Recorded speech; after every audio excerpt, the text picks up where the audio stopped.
तो समुद्र इस पार बैठे और हाथ बढ़ाया, उस पार से सीता को उठाया और इस पार रख लिया। हनुमान जी ने कथा सुनी, प्रणाम किया और आगे महाराज भगवान को प्रणाम करके भगवान ने पूछा, हनुमान सुनाई कथा? बोले महाराज सुनिए। क्या सुनाया? बोले महाराज कथा तो आप ही की और हमारी चल रही है, पर चल तो कथा ही रही है, पर महाराज सब झूठ सुना रहे। कैसा झूठ? बोले महाराज आप ही बताइए। सीता जी का पता लगाने आपकी आज्ञा से आपका दासी गया था, पर मुझे कितना समय उस पार जाने में लग गया और फिर आने में कितना समय लग गया, पर मैं वहां सुन के आया हूँ कि हनुमान जी सीता जी का पता लगाने गए, समुद्र इस पार बैठे, हाथ बढ़ाया, सीता जी को उठाया, इस पार रख लिया। बोले महाराज हम गए फिर आप गए, कितना घमासान युद्ध हुआ? राम जी बोले कि लगता है हनुमंत लाल भ्रम में पड़ गए। तो हनुमान जी का भ्रम दूर करने के लिए भगवान ने एक लीला की। अपने अंगुली की अंगूठी को उतारा और नीचे डाल दिया और बोले हनुमान ये अंगूठी उठाओ। हनुमान जी जैसे ही उस अंगूठी को उठाने जाते हैं, अंगूठी और दूर भागती जाती महाराज, जाके एक गड्ढे में गिर गई। तो सूक्ष्म रूप बनाया, उस गड्ढे में घुस गए। नीचे जाके महाराज वह साकेत लोक में अंगूठी गई और एक कड़ाई में जहां लाखों करोड़ों अंगूठियां पड़ी थी उसमें जाके गिर गई। हनुमान जी जैसे वहां पहुंचे, अंदर प्रवेश करने लगे अंगूठी लेने के लिए। सोई महाराज दरवाजे पर हनुमान जी वहां पर एक और विकराल स्वरूप के खड़े थे। उन्होंने दरवाजे पर रोक दिया। बोले बंदर कहाँ जाता है, कौन है तुम? तो महाराज हनुमान बोले हम हनुमान। बोले आप कौन? बोले हम भी हनुमान। अच्छा यहाँ क्या करने आए हो? हमारे प्रभु की अंगूठी आ गई, बस वो उठा ले। अंदर गए महाराज तो प्रभु के दर्शन भी किए, उनसे अंगूठी मांगी तो कहा भैया वो कड़ाया रखा तुम्हारे प्रभु की जो अंगूठी हो उसे उठा लो। अब अंगूठी सारी एक जैसी, समझ में न आए हनुमंत लाल को कि मेरे प्रभु की अंगूठी कौन है। महाराज उन्होंने पूरा कड़ाया उठा लिया और ले जाके प्रभु के पास पहुंचे। हनुमान जी ने से प्रभु ने पूछा ले आए अंगूठी? बोले महाराज ले तो आए हैं, पर इसमें समझ में नहीं आ रहा कि आपकी अंगूठी कौन है। अच्छा हनुमान जी के महाराज कड़ाई में से प्रभु ने अपनी अंगूठी ली और धारण कर ली। अब पूछने लगे प्रभु के कुछ समझ में आया? बोले प्रभु समझ में तो कुछ नहीं आया, पर नीचे जब मैं गया था तो एक हनुमान और थे, तो अब भी नहीं समझ में आया? बोले नहीं। बोले तुम कथा सुनने गए थे? बोले हाँ। तो कथा में क्या सुना था? बोले यही सुना था कि हनुमान गए, समुद्र इस पार बैठे, सीता जी को उठाया, इस पार रख लिया। तो तुमने कहा था कि झूठी कथा सुना रहे? बोले हाँ प्रभु कहा था। तो हनुमंत लाल समझे नहीं तुम? नहीं प्रभु। बोले जिन हनुमान के तुम अभी दर्शन करके आए हो वो वही हनुमान थे जिन्होंने एक समय में सीता जी को समुद्र इस पार बैठ के उठाया। इसलिए लिखा है रामायण सतकोटि अपार। एक रामायण नहीं है, 7 कोटि 1000 करोड़ तक तो गिनती करी है, फिर उसके बाद लिख दिया अपारा, जिसका कोई पार नहीं है। कितने राम हो गए, कितने हनुमान हो गए, कितने रावण। इसलिए हनुमंत कभी कथा में भ्रम में नहीं पड़ता। बोलो भगवत्सल भगवान की जय। इस प्रकार से भगवान ने इंद्र का अभिमान भंग किया। आगे चल के महाराज नंद बाबा ने जो है एक बार रात्रि के समय जलाशय में स्नान किया तो वरुण देव पकड़ कर ले गए तो जाके प्रभु ने वहां से उनको छुड़ाया। बोलो भक्त वत्सल भगवान की। महाराज एक बार सारे ब्रजवासी मन में सोचने लगे कि ये गोविंद जो है कभी कभी अपनी ऐसी प्रभुता दिखाता है कि मन में तो ऐसा लगने लगता है जैसे महाराज ये साक्षात परमात्मा। तो एक बार सारे ब्रजवासी बोले क्यों कन्हैया सच्ची बताइए भैया तू कोई देवता है कि ना है, तू भगवान है कि ना है। कन्हैया बोले रे ब्रजवासियों मैं भगवान हूँ कि नहीं हूँ ये जानकर तुम क्या करोगे। बोले भैया यदि तू भगवान है तो अपने लिए रहा या पर ये बता यदि तू भगवान है तो तेरे वैकुंठ भी होगा। बोले है तो बोले भैया तू भगवान है तो अपने घर को रहो भैया पर एक बार तू अपने वैकुंठ के दर्शन करा।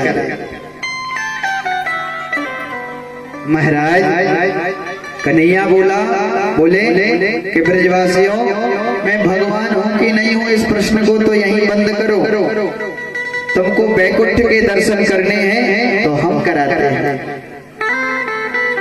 तो महाराज वृंदावन तो प्राय सभी हो आए होंगे तो वृंदावन में रंगनाथ मंदिर तो सभी ने देखा होगा जहाँ स्वर्ण का खंभा है। उसी महाराज रंगनाथ मंदिर के पीछे एक ब्रह्म कुंड है। क्या है ब्रह्म कुंड।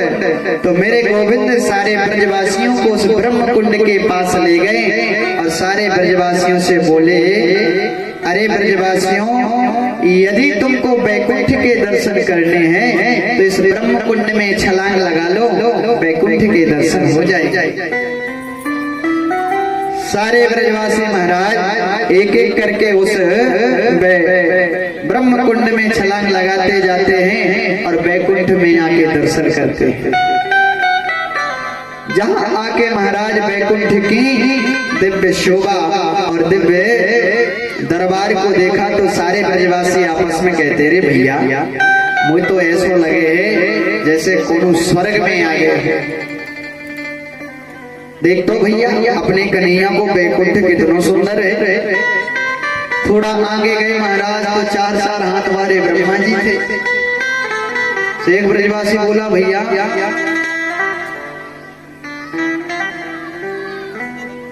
मैंने तो देखा था कि मनुष्य दो दो हाथ वाले होते हैं एक एक सिर वाला होता है और यहाँ वैकुंठ में तो बड़ी विचित्र लीला है। यहाँ तो चार चार सिर वाले भी हैं चार चार हाथ वाले भी हैं।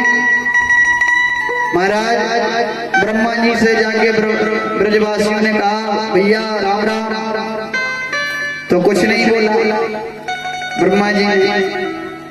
ब्रजवासी आपस में कहते भैया यहाँ तो को काऊ से बात ही ना करे पर अपनों कन्हैया कहाँ है। सोई महाराज जाके देखा कि शेष सैया की सिंहासन पर विराजमान है मेरे पर ब्रह्म परमात्मा। एक ब्रजवासी बोले देखो भैया वो बैठो अपनों कन्हैया। महाराज कन्हैया से मिलने जैसे ब्रजवासी दौड़े तो वहां सभी सूत मागर जनों ने जितने भी भगवान के पार कर थे रास्ते में ही रोक दिया। बोले भैया पूजा पाठ ध्यान जो करना है सब यहीं से करो अंदर जाना वर्जित है। सारे ब्रजवासी महाराज वैकुंठ को देखकर बड़े खुश हुए। जब प्रभु के पास जाने नहीं मिला तो बड़ा महाराज उनको दुख हुआ और मन में स्मरण करके कहते कि हे कन्हैया भैया तेरो वैकुंठ बहुत अच्छा है पर मोए अपने ब्रज में ही बुला ले। ब्रज में जैसे बुलाया महाराज बोलो भक्त वत्सल भगवान की। जैसे ही महाराज स्मरण किया तो उसी ब्रह्म कुंड से ब्रजवासी बाहर आ गए। कन्हैया बाहर खड़े मंद मंद मुस्कुराते हुए क्यों ब्रजवासियों किए वैकुंठ के दर्शन। बोले भैया कन्हैया वैकुंठ के दर्शन किए पर बुरा मत मानना भैया मैं ये नहीं कहता कि तेरा वैकुंठ सुंदर नहीं है बहुत अच्छा है पर भैया वहां तो को काऊ की राम राम ना लेवे को काऊ से बात ना ही करे अब भैया क्या तो बातों ना करे ना मिलन ले तो सो भैया वह बैकुंठ के आगे या ब्रजमंडल ही हमको सबसे अच्छा है। कम से कम इस ब्रजमंडल में तू मेरे साथ खेलता तो है, मेरे साथ रहता तो है, तेरे आगे पीछे डोलने को तो मिलता है। तो आज सुखदेव जी कहते हैं राजा परीक्षित, सारे ब्रजवासियों ने बैकुंठ की महिमा को ब्रजमंडल की महिमा के सामने धूमिल कर दिया। ब्रज की महिमा बड़ी बड़ी बड़ी बलवती है। ब्रजमंडल में देवता गण, संत गण, मनीषी जन महाराज अवतार लेने के लिए तरसते हैं। कहते हैं संत जन, मनीषी जन क्या कहते हैं? मोर जो बनाओ तो बनाओ श्री वृंदावन को, नाच नाच कोह के तुम को रे जाऊंगो। बंदर जो बनाओ तो बनाओ श्री वृंदावन को, डाली प्रति डाली बूंद श्याम श्याम गाऊंगो। और भिक्षुक जो बनाओ तो बनाओ श्री वृंदावन को, भक्तन घर मांग टूक हरि गुण गाऊं। मोर पक्षी बनाना तो वृंदावन का बनाना प्रभु, बंदर भी बनाना तो वृंदावन का बनाना, और तो और भिखारी भी बनाना तो वृंदावन का बनाना। मांग मांग टूक हरि गुण गाऊं। ऐसी है वृंदावन की महिमा। इस प्रकार से महाराज मेरे प्रभु जो है ब्रजवासियों के साथ मधुर मधुर लीला करते हैं। समय समय आएंगे महाराज, परम गोपियों का पावन चरित्र श्रवण कराते हैं सुखदेव जी को। राजा परीक्षित को श्री सुखदेव जी महाराज, एक गोपियां कौन है? गोपियां कोई और नहीं महाराज, एक गोपियां त्रेता युग के संत महात्मा हैं, और तो और वेद के मंत्र हैं, देवता गंधर्व गण हैं, जो प्रभु के साथ लीला करने के लिए ब्रज मंडल में गोपी के रूप में जन्म लिया। महाराज त्रेता युग के जो संत महात्मा थे, तो संत महात्माओं ने जैसे प्रभु का दर्शन किया, जब प्रभु को देखा, सीता जी की खोज करते मन में देखा, स्वरूप का दर्शन किया, तो महाराज सारे संत प्रभु पर मोहित हो गए और मन में विचार करने लगे कि हे प्रभु, एक बार अपने चरणों का दास नहीं दासी जरूर बनना। और महाराज उसी त्रेता युग के संत एक बार भ्रम में भी पड़ गए कि जब प्रभु ने अपने पद की रज से पत्थर की नार को, अहिल्या को महाराज चरण छुआते ही स्पर्श करते हुए पत्थर की अहिल्या एक मनुष्य के रूप में परिणत हो गई। तो संतों ने जब यह दृश्य देखा तो मन में गृहस्थ जीवन अपनाने का भाव आया कि महाराज मैं भी गृहस्थ हूं तो कितना अच्छा नहीं होगा। पर गृहस्थ तो बनना चाहते, बने कैसे? बोले महाराज राघवेंद्र सरकार बर्मन डोल रहे हैं, और अभी हमने देखा कि पत्थर को चरण छुआया और नारी बन गई। तो नारी खोजने भी कहीं नहीं जाना है, लाइन से एक एक पत्थर रख दिया, प्रभु यहीं से लगे निकलेंगे तो चरण छुआएंगे तो नारी तो बन ही जाएगी। सारे संत महात्माओं ने महाराज एक एक पत्थर रख दिया, लाइन से जुड़ा के। लाइन से रखा तो एक संत जी कहते भैया जुड़ा के मत रखो, एक ही बन गई तो फिर क्या करो? सो महाराज अंतर से रख दिया। भगवान संतों के भाव को समझ गए